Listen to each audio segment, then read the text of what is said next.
Hey shippers, whether you're using the Freightcom platform for the first time or a long-time veteran, you know that having your payment methods accurate and up-to-date is vital for a smooth shipping process. So let's take a look at how to add a new credit card to your Freightcom account. Click the user icon on the top right-hand side of the top menu. On the drop-down menu, select the settings icon in the second from the top position. Click the Payment Settings tab in the Settings dashboard and select the Freightcom Wallet tab on the left-hand side. In your Freightcom wallet, select Add New Credit Card to add a new credit card.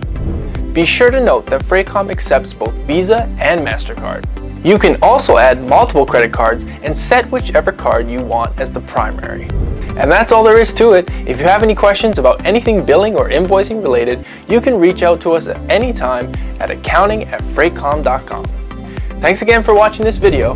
Happy shipping!